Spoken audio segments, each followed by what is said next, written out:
पाकिस्तान में ऐसा कोई ठिकाना नहीं है जहां बैठकर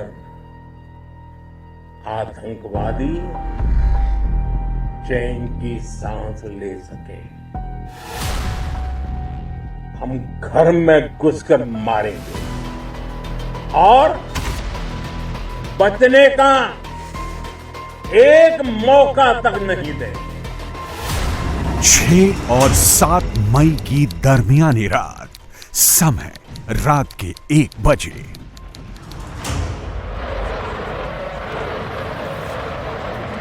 जम्मू कश्मीर में एलओसी और अंतर्राष्ट्रीय सीमा के पास आसमान गरजने लगा। भारतीय वायुसेना के लगभग 100 फाइटर जेट अचानक हवा में पहुंच गए। उसमें राफेल भी थे, सुखोई भी थे, मिग-29 और जगुआर भी थे।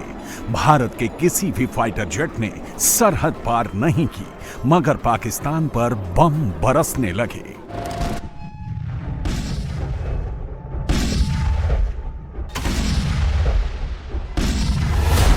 सात मई 2025, समय रात 1:06। एलओसी से 13 किलोमीटर दूर कोटली के मरकज अब्बास पर पहला बम गिरा। 6 मिनट बाद यहां दूसरा बम गिरा। लश्कर ए तैयबा के मरकज में जितने आतंकी थे, सब के सब मारे गए। समय रात 1:06।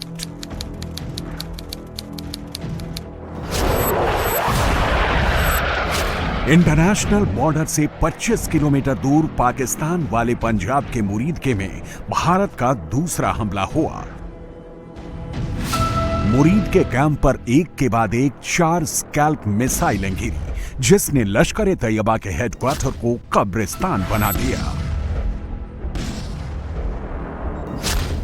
मुरीदके में लश्कर के जितने आतंकी थे, सब मलबे में दफन हो गए। मुरीदके के मरकज तैयबा से आतंकियों के जनाजे निकले। उनको पाकिस्तान के झंडे में लपेटा गया और पाकिस्तानी आर्मी के बड़े बड़े अफसरों ने उनको सलामी दी। पाकिस्तान ने पूरी दुनिया के सामने खुद को एक्सपोज कर दिया। ऑपरेशन सिंदूर के दौरान दुनिया ने पाकिस्तान का वो घिनौना सच फिर देखा है, जब मारे गए आतंकियों को विदाई देने पाकिस्तानी सेना के बड़े बड़े अफसर उमड़ पड़े। स्टेट स्पॉन्सर्ड टेररिज्म का ये बहुत बड़ा सबूत है। समय रात 1:12। पाकिस्तान वाले पंजाब में इंटरनेशनल बॉर्डर से 100 किलोमीटर दूर बहावलपुर में जैश ए मोहम्मद का हेडक्वार्टर मरकज सुभान अल्लाह। 7 मई 2025 रात 1:12 पर राफेल में लगे स्कैल्प मिसाइलों की बारिश होने लगी। बहावलपुर का मरकज आग का गोला बन गया। सुबह हुई तो यहां तबाही ही तबाही देखी।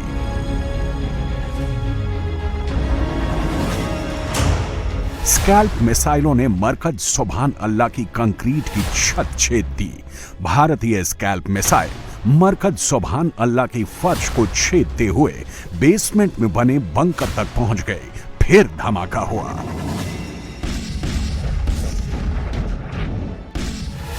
इन धमाकों में जैश का हेडक्वार्टर मरकज सुभान अल्लाह खंडहर में तब्दील हो गया। मसूद अजहर ने ओसामा बिन लादेन से $1 करोड़ लेकर आतंक का जो मरकज बनाया था, वो मिट्टी में मिल गया। मसूद अजहर का पूरा परिवार और जैश की पूरी ऑपरेशनल कमांड यूनिट इसी मलबे में दफन हो गई।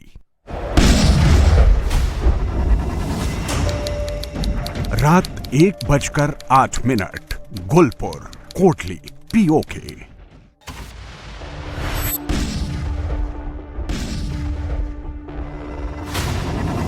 रात 1:11, महमूना जोया, सियालकोट।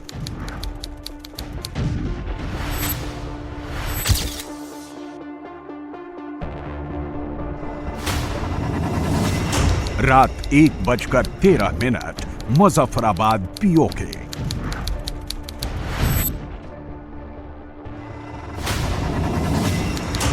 रात 1:18 सैयदाना बिलाल मुजफ्फराबाद पीओके।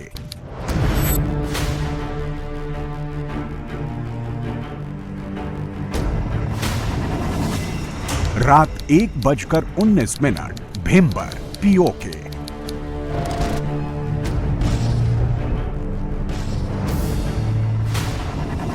रात 1:27 सर्जन पाकिस्तान।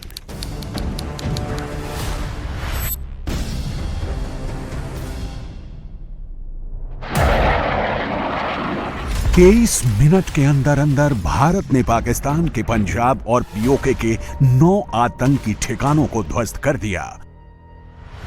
जितनी देर में लोग नाश्ता पानी निपटाते हैं उतनी देर में आपने दुश्मनों को निपटा दिया।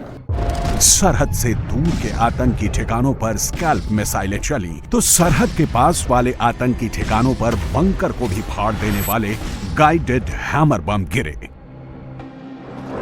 7 मई को उजाला हुआ तो भारतीय सशस्त्र सेनाओं ने देश को इस ऑपरेशन की जानकारी दी। तब दुनिया को पहली बार पता चला कि ऑपरेशन सिंदूर शुरू हो चुका है।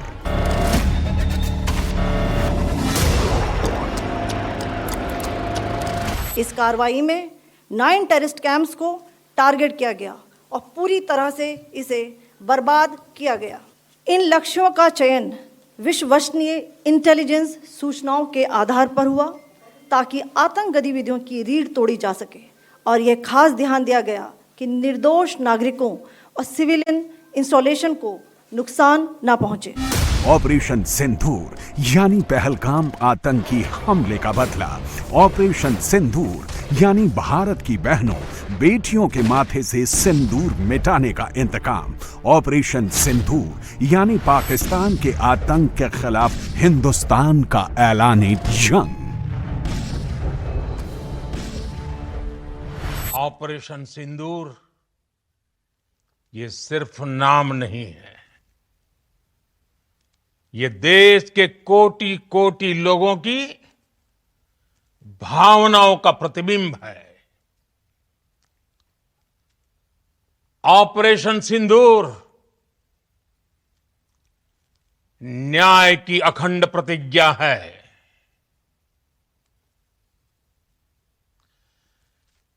6 मई की देर रात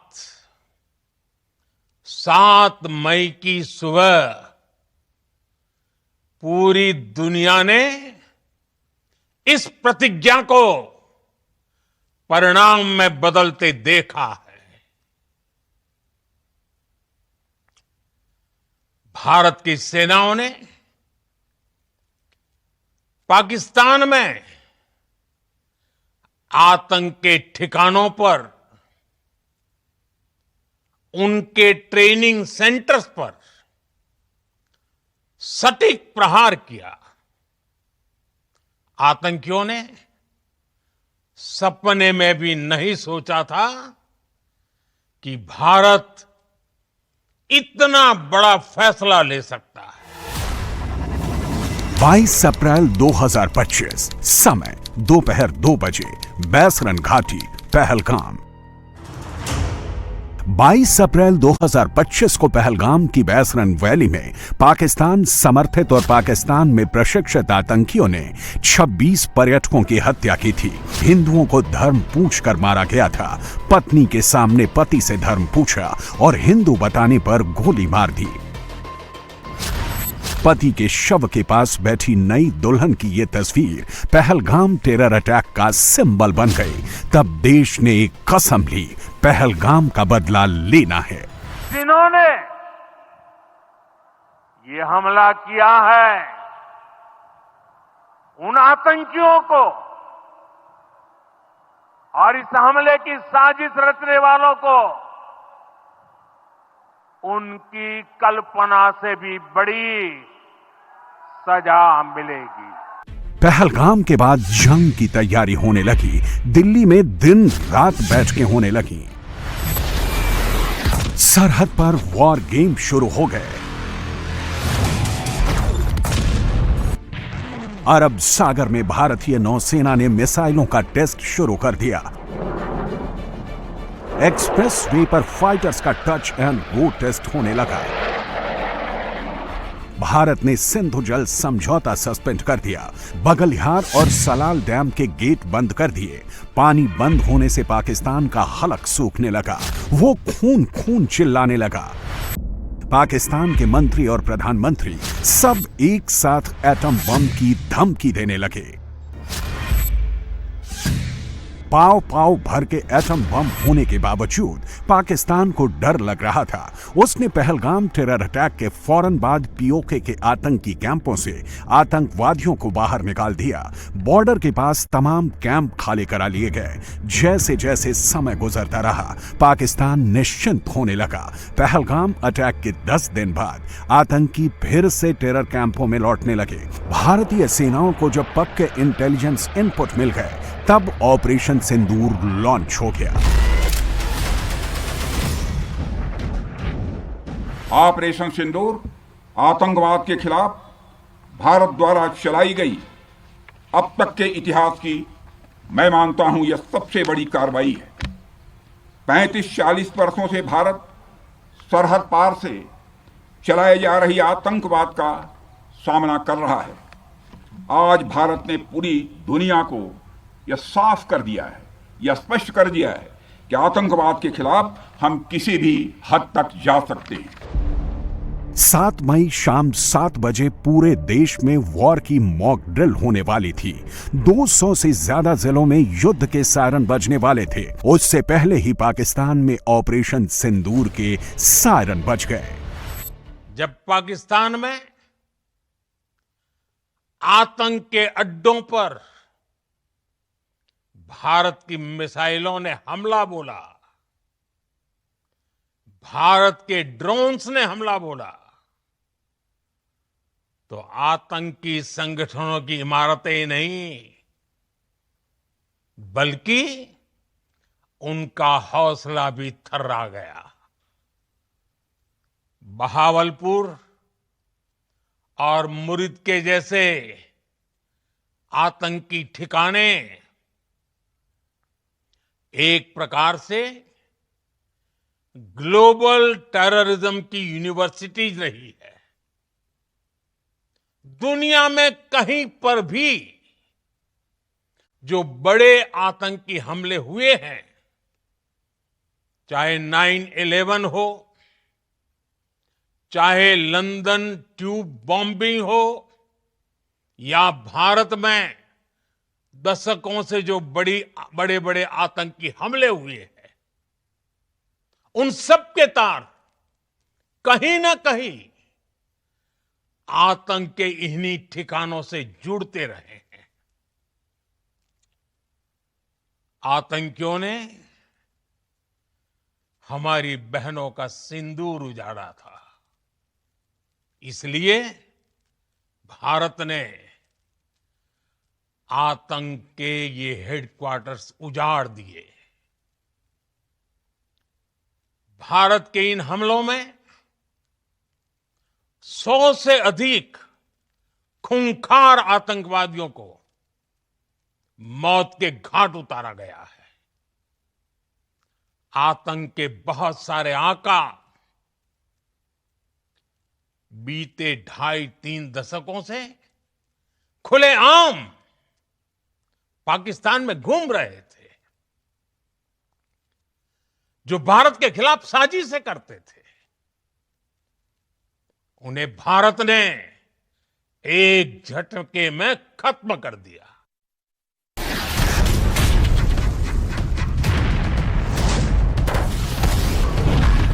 precision and perfection,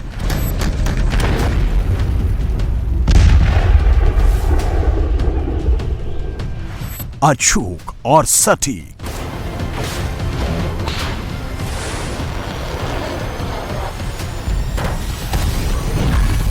operation Sindoor launch करने में भारत की सेना ने समय लिया, लेकिन निशाना अचूक लगाया।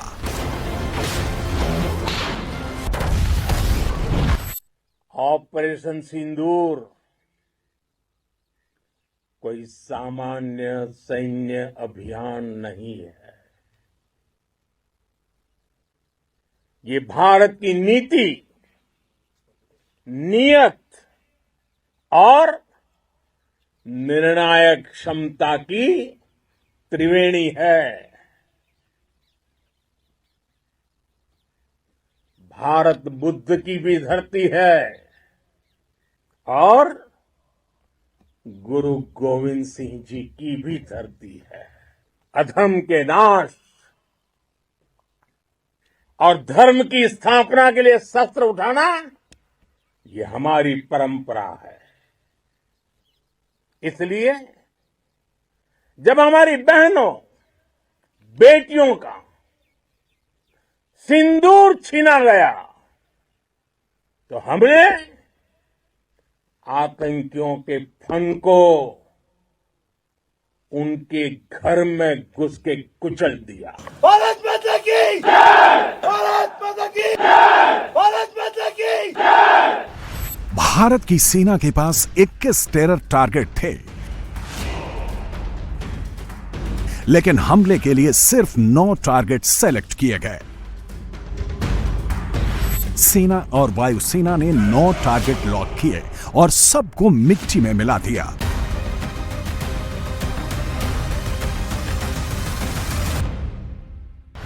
सात मई को भारतीय सेना ने पाकिस्तान के किसी मिलिट्री इंस्टॉलेशन पर बम नहीं गिराए, किसी सिविलियन पर मिसाइल नहीं चलाए, सिर्फ आतंकी ठिकानों को निशाना बनाया गया। आज हमारे प्रधानमंत्री जी के मार्गदर्शन में हमारे भारत की सेना ने हम सभी भारतवासियों का मस्तक ऊंचा किया। कल रात हमारी भारतीय सेनाओं ने अपने अद्भुत शौर्य और पराक्रम का परिचय देते हुए एक नया इतिहास रच दिया है। साथियों, भारत की सेना ने सटीकता, सतर्कता और संवेदनशीलता के साथ कार्रवाई की है। हमने जो लक्ष्य तय किए थे, उन्हें ठीक समय तय योजना के अनुसार सटीकता से उन्होंने ध्वस्त किया है। आतंक के अड्डों पर हिंदुस्तान ने कैलकुलेटेड अटैक किया, पाकिस्तान ने भारत की ताकत के बारे में मिस कैलकुलेशन किया। 7 मई 2025 सुबह 6 बजे एलओसी जम्मू कश्मीर। पाकिस्तान और पीओके में आतंक के 9 अड्डों पर भारत ने ऑपरेशन सिंदूर चलाया तो पाकिस्तान बौखलाया और बौखलाहट में उसने एलओसी पर हैवी शेलिंग शुरू कर दी। पाकिस्तान ने अपनी आर्टिलरी यूनिट्स को फॉरवर्ड लोकेशंस की तरफ रवाना किया और हिंदुस्तान को डराने के लिए इसके वीडियो भी रिलीज किए।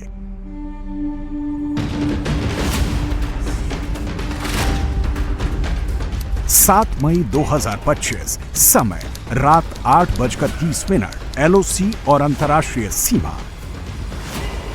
7 मई 2025 की रात अंधेरा होते ही पाकिस्तान ने हिंदुस्तान पर हमला करने के लिए हथियार बंद ड्रोन भेज दिए। श्रीनगर से लेकर गुजरात के सर क्रीक तक पाकिस्तान ने करीब 400 ड्रोन उड़ाए। पाकिस्तान ने भारत के अवंतीपुरा, श्रीनगर, जम्मू, पठानकोट, अमृतसर, कपूरथला, जालंधर, लुधियाना, आदमपुर, बठिंडा, चंडीगढ़, नाल, फलौदी, उत्तरलाई और भुज के मिलिट्री बेस पर ड्रोन और मिसाइल चलाकर इनको नुकसान पहुंचाने की कोशिश की। भारत के आकाश एयर डिफेंस ने एक एक करके पाकिस्तान के लगभग सारे ड्रोन मार गिराए। बठिंडा एयरबेस को टारगेट करने के लिए पाकिस्तान ने एक बड़ा सशस्त्र यूएवी भेजा, उसे भी निष्क्रिय कर दिया गया। सेना ने पाकिस्तान के ड्रोन का मलबा इकट्ठा किया तो पता चला कि भारत पर हमले के लिए तुर्की के एसएस गार्ड सोंगर ड्रोन्स का इस्तेमाल किया गया था। सबसे खतरनाक ये रहा कि इस ड्रोन अटैक के दौरान पाकिस्तान ने अपना सिविल एयर रूट बंद नहीं किया और सिविलियन एयरक्राफ्ट्स को ह्यूमन शील्ड की तरह इस्तेमाल किया। पहलगाम तक पाप का ये घड़ा भर चुका था, क्योंकि आतंकियों पर हमारे सटीक हमले लाइन ऑफ कंट्रोल और इंटरनेशनल बाउंड्री को पार करे बिना किए गए थे। हमें पूरा अंदेशा था कि पाकिस्तान का वार भी बॉर्डर के उस पार से ही होगा। पाकिस्तान ने भारत की मिलिट्री को टारगेट किया तो ऑपरेशन सिंदूर का दायरा बढ़ गया। 7 और 8 मई की दरमियानी रात भारत ने भी ड्रोन से ही जवाबी कार्रवाई की। पाकिस्तानी हमले के जवाब में भारत ने पाकिस्तान के 4 ठिकानों पर उसके एयर डिफेंस को निशाना बनाया। लाहौर भेजे गए ड्रोन का निशाना सटीक बैठा। उसने लाहौर का एयर डिफेंस रेडार उड़ा दिया। 7 मई को हमने केवल आतंकवादी ठिकानों पर ही हमला किया था, पर अफसोस इस बात का है कि पाकिस्तानी सेना ने आतंकवादियों का साथ देना उचित समझा और इस लड़ाई को अपनी लड़ाई बना ली। इस परिस्थिति में हमारी जवाबी कार्यवाही अत्यंत आवश्यक थी और इसमें उनका जो भी नुकसान हुआ वे खुद इसके लिए जिम्मेदार हैं। 8 मई 2025 समय रात 8:40 LOC और अंतर्राष्ट्रीय सीमा। 8 मई रात 8:40 पर पाकिस्तान ने दूसरी बार ड्रोन भेजे। दूसरे दिन भी 300 से ज्यादा ड्रोन ने बॉर्डर क्रॉस किया। तुर्की में बने ड्रोन में वॉरहेड लगे थे, यानी वो जहां भी गिरते धमाका करते। भारत ने स्वदेशी आकाश तीर मिसाइल डिफेंस सिस्टम से पाकिस्तानी ड्रोन हवा में ही मार गिराए।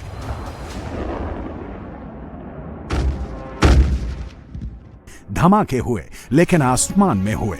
इस तरह पाकिस्तान का दूसरा अटैक फेल हो गया। जम्मू कश्मीर में LOC पर पाकिस्तान की ओर से हैवी कैलिबर गन से लगातार शेलिंग होती रही। भारत की इस कार्रवाई से पाकिस्तान घोर निराशा में गिर गया था, हताशा में गिर गया था, बौखला गया था। और इसी बौखलाहट में उसने एक और दुस्साहस किया। आतंक पर भारत की कार्रवाई का साथ देने के बजाय पाकिस्तान ने भारत पर ही हमला करना शुरू कर दिया। पाकिस्तान ने हमारे स्कूलों, कॉलेजों को, गुरुद्वारों को, मंदिरों को, सामान्य नागरिकों के घरों को निशाना बनाया। पाकिस्तान के गोले मंदिरों पर गिरे, मस्जिदों पर गिरे, गुरुद्वारों पर गिरे, स्कूल और अस्पतालों पर गिरे। उनके तरफ से जो सिविलियंस को निशाना बनाने की कोशिश की गई, जिस तरह जम्मू शहर पे उन्होंने ड्रोन का हमला किया, मुझे नहीं लगता है कि 71 वॉर के बाद कभी इस तरह जम्मू शहर को निशाना बनाया गया हो। लेकिन हमारे डिफेंस फोर्सेस उनको ये क्रेडिट जाता है कि उन्होंने ये सारे ड्रोन जो हैं उनको नाकामयाब किए और उनमें से एक भी ड्रोन जो है निशाने पे नहीं पहुंच पाई। 8 मई की रात भारत ने इजरायल में बने हारुप ड्रोन से प्रहार किया। इस हमले का निशाना पाकिस्तान का एयर डिफेंस था। 8 मई की रात ही भारत ने पाकिस्तान के एक एयरबॉर्न रेडार सिस्टम यानी AWACS को उड़ा दिया। इसके बाद आई 9 मई की ऐतिहासिक घड़ी, जब पाकिस्तान पर ब्रह्मोस मिसाइल चली। शांति का मार्ग भी शक्ति से होकर जाता है। भारत का शक्तिशाली होना बहुत जरूरी है और आवश्यकता पड़ने पर इस शक्ति का इस्तेमाल भी जरूरी है। पिछले कुछ दिनों में भारत ने यही किया है। 9 मई 2025 आधी रात का वक्त। इंडियन एयरफोर्स ने पाकिस्तानी एयरफोर्स और उसके एयर रिस्पॉन्स की टो लेने के लिए डमी विमान भेजे। इन विमानों में कोई पायलट नहीं था, कोई हथियार नहीं थे, लेकिन ये विमान पाकिस्तान के रेडार पर फाइटर प्लेन जैसे दिख रहे थे। इन डमी विमानों को मार गिराने के लिए जैसे ही पाकिस्तान के रेडार और एयर डिफेंस सिस्टम एक्टिव हुए, भारत ने उनका पता लगा लिया और हारोप ड्रोन से पाकिस्तान के रेडार और कमांड कंट्रोल सिस्टम को उड़ा दिया। डमी एयरक्राफ्ट्स और हारोप ड्रोन्स ने पाकिस्तान के HQ-9 air defence missile system, launcher और रेडार का भी पता लगा लिया। इसके बाद पाकिस्तान पर निर्णायक प्रहार हुआ। विनय न माने जलधि जड़, भय 3 दिन बीत, बोले राम सकोप तब, भय बिन होए न प्रीत। तो समझदार के लिए इशारा ही काफी। इंडियन एयरफोर्स का main battle horse Sukhoi 30 MKI और भारत का सबसे तेज स्वदेशी supersonic cruise missile BrahMos.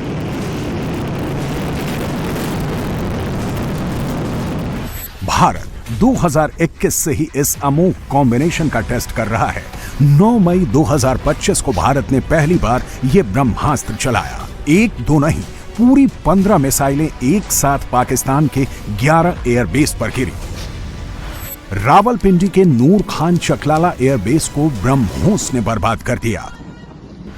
Pakistan के पंजाब का सरगोधा एयरबेस किसी काम का नहीं रहा। दक्षिणी पंजाब का रहीम यार Khan airbase control and command centre के साथ मिट्टी में मिला दिया गया।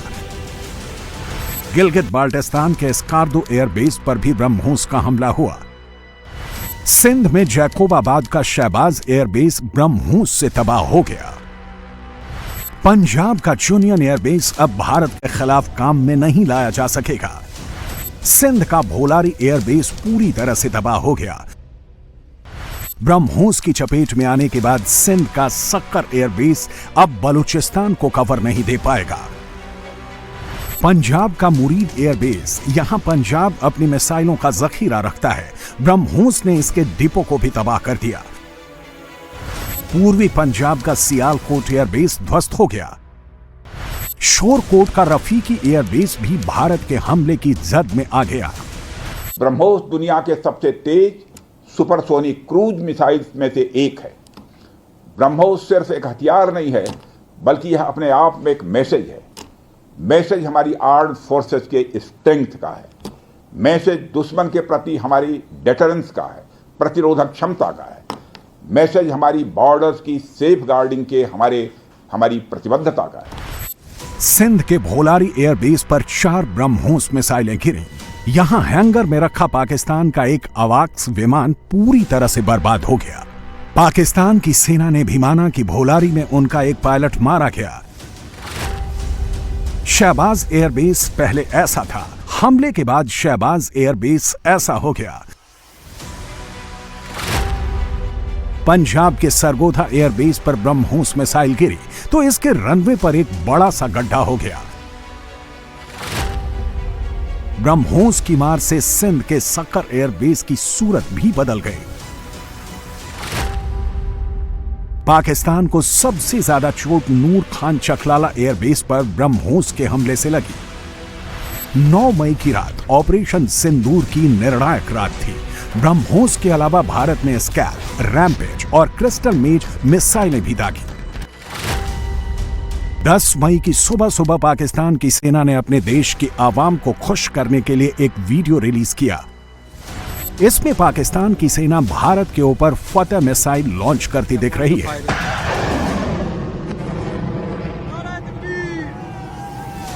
इस वक्त तक पाकिस्तान की सेना का मोरल डाउन हो गया था।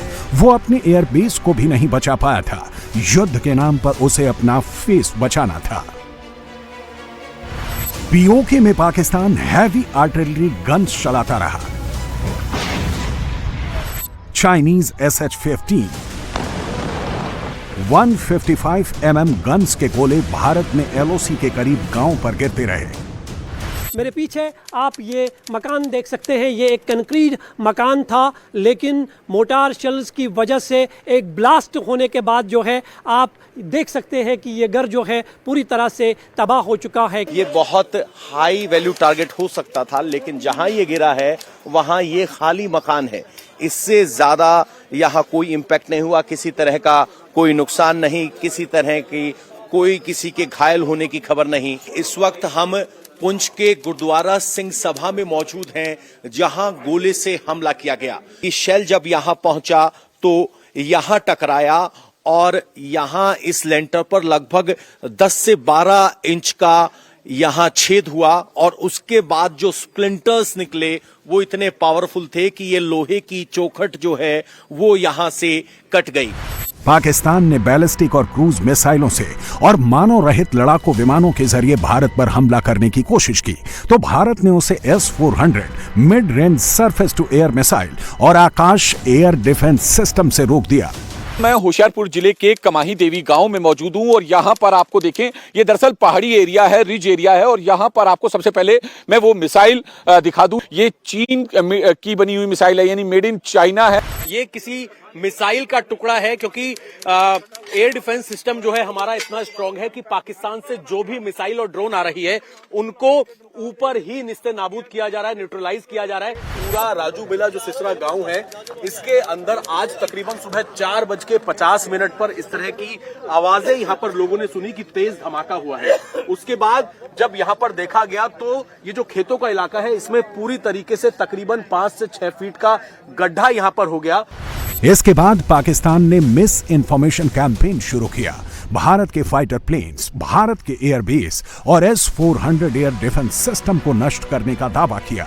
असल में पाकिस्तान का कोई भी ड्रोन या कोई भी मिसाइल भारत के किसी भी रक्षा प्रतिष्ठान तक पहुंच भी नहीं पाए। पाकिस्तानी ड्रोन से हुआ एकमात्र नुकसान फिरोजपुर में हुआ, जहां पाकिस्तानी ड्रोन गिरने से एक घर में आग लग गई। मैं स्पष्ट शब्दों में कह देना चाहता हूं कि हमारी सभी मिलिट्री बेसिस और सारे इक्विपमेंट और सिस्टम्स ऑपरेशनल हैं और जरूरत पड़ने पर अपने अगले मिशन के लिए तैयार हैं और तत्पर भी हैं। कोई मौका नहीं था कि पाकिस्तान एयरफोर्स ये मल्टी टियर डिफेंस को पार करके पीछे हमारी एयरफील्ड्स या लॉजिस्टिक इंस्टॉलेशंस को टारगेट कर पाए।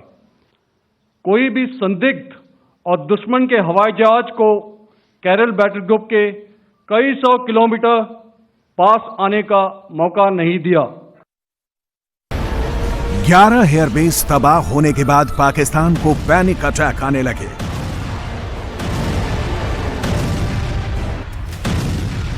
पाकिस्तान ब्रह्मोस की मार ना तो झेल पाया, ना किसी ब्रह्मोस को रोक पाया।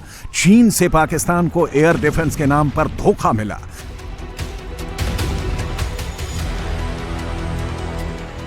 भारत की सेना ने पाकिस्तानी एयरबेस की तस्वीरें दिखाई तो दुनिया को मानना पड़ा कि भारत जीत रहा है, पाकिस्तान हार रहा है। सैटेलाइट इमेजेस ने इसे और पुष्ट कर दिया, इस पर मुहर लगा दी।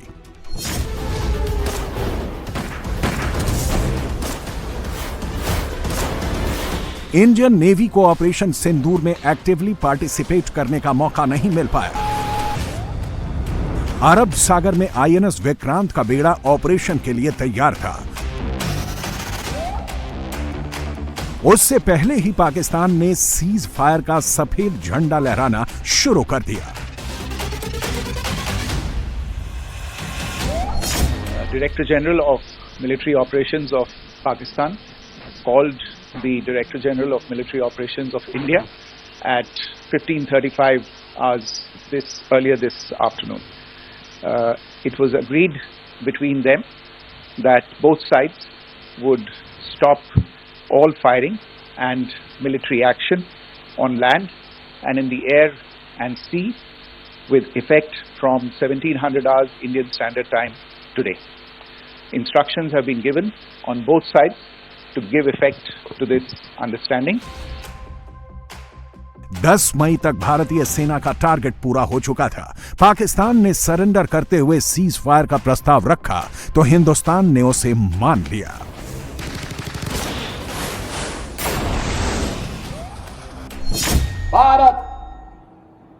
काल में विजयी है और विजयी रहेगा, इसमें कोई संदेह नहीं होना चाहिए। ऑपरेशन सिंदूर के दौरान भारत ने पाकिस्तान में 100 से ज्यादा आतंकी मारे। पाकिस्तान के 35 से 40 फौजी मारे गए। पाकिस्तान के 600 से ज्यादा ड्रोन गिराए। भारत ने 1000 गन सिस्टम और 750 शॉर्ट और मीडियम रेंज मिसाइलों का इस्तेमाल किया। भारत ने 7 मई को 24 स्कैल्प मिसाइल और हैमर बमों का इस्तेमाल किया। 9 मई की रात भारत ने 15 ब्रह्मोस मिसाइलें दागी। ऑपरेशन सिंदूर भारत का न्यू नॉर्मल है। भारत ने अब 3 सूत्र तय कर दिए हैं। पहला, भारत पर आतंकी हमला हुआ तो हम अपने तरीके से, अपनी शर्तों पर, अपने समय पर जवाब देंगे। दूसरा, कोई भी न्यूक्लियर ब्लैकमेल भारत नहीं सहेगा। तीसरा, हम आतंक की सरपरस्त सरकार और आतंक के आकाओं को अलग अलग नहीं देखेंगे। ऑपरेशन सिंदूर के जरिए भारत ने पाकिस्तान के लिए नई लक्ष्मण रेखा खींच दी है। पंजाब के आदमपुर फॉरवर्ड एयर बेस पर जाकर प्रधानमंत्री नरेंद्र मोदी ने इसका ऐलान किया। आतंक के विरुद्ध भारत की लक्ष्मण रेखा अब एकदम स्पष्ट है। अब फिर कोई टेरर अटैक हुआ तो भारत जवाब देगा, पक्का जवाब देगा। 22 अप्रैल को पहलगाम की बैसरन वैली में हुआ कायराना हमला ना हुआ होता तो ऑपरेशन सिंदूर भी नहीं होता। अगर आतंकवादियों ने धर्म पूछकर गोली नहीं चलाई होती तो पाकिस्तान के आतंकी ठिकाने मिट्टी में नहीं मिलते। अगर आतंकवादियों ने हिंदू बहनों बेटियों का सिंदूर ना पूछा होता तो पाकिस्तान के एयरबेस भी महफूज रहते। ये सब हुआ इसलिए ऑपरेशन सिंदूर भी हुआ।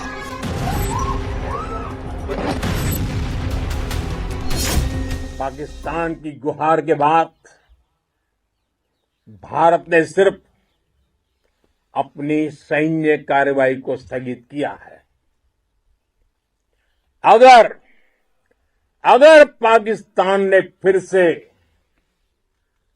आतंकी गतिविधि या सैन्य दुस्साहस दिखाया तो हम उसका मुंह तोड़ जवाब देंगे।